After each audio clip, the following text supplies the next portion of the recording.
ఈడ దురదృష్టకరం ఏంటంటే వ్యక్తిగత అభిప్రాయాల్ని మా పార్టీ మీద రుద్దుతూ ఉంటారు. భారతీయ జనతా పార్టీ ఎవరితోటన్నా పొత్తు పెట్టుకుంటే బాజాబ్తా పెట్టుకుంటాం, తెరంగాణ పొత్తు పెట్టుకోవాల్సిన అవసరం లేదు.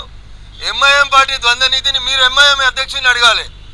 ఆడ కాంగ్రెస్ తోటి ఎందుకు దోస్తాన చేయలే నువ్వు బీహార్లోని నన్ను కాదు అడగాల్సింది, అసదుద్దీన్ ఓవైసీని అడగండి. మీరు ఇది అడగరు. మీరు ఈడ జూబ్లీ హిల్స్లో వచ్చి ముఖ్యమంత్రి పక్కన టోపీలు పెట్టి ఈ పక్కన ఆ పక్కన నిలబడి కాంగ్రెస్కి ఈడెందుకు ఇచ్చేసిర్రు, బీహార్లో ఎందుకు టోపీ పెట్టిరని అడగాల్సింది బీజేపీ వాళ్ళని కాదన్న, ఎంఐఎం అధ్యక్షుని అడుగురు. మీరు మాకు ఎంఐఎంతో దోస్తాన ఆ రోజు లేదు, ఈ రోజు లేదు, భవిష్యత్తులో ఉండదు. భారతీయ జనతా పార్టీ ఏది చేసినా కుల్లా చేస్తుంది. నీతో పొత్తు పెట్టుకున్నా, నీతో శత్రుత్వం పెట్టుకున్నా ఓపెన్గానే ఉంటుంది తప్ప తెర వెనుక రాజకీయం చేయాల్సిన అవసరం మాకు లేదు.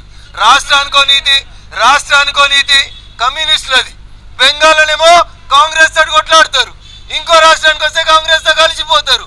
వాళ్ళని అడగాలి. మేము ఎక్కడున్నా సాఫ్ ఉన్నాం. ఎన్డీఏ భాగస్వామ్య పక్షాలు ఇక ఇన్ని ఉన్నాయని బీహార్లో చెప్పినాం. ఒకరికి 4 ఇచ్చినాం, ఒకరికి 5 ఇచ్చినాం, ఒకరికి 19 ఇచ్చినాం, ఒకరికి 25 సీట్లు ఇచ్చినాం. మేము ఏడా తెర వెనుక రాజకీయాలు చేయట్లేదు. అది కేవలం ఎంఐఎం పార్టీకి మాత్రమే దక్కేటువంటి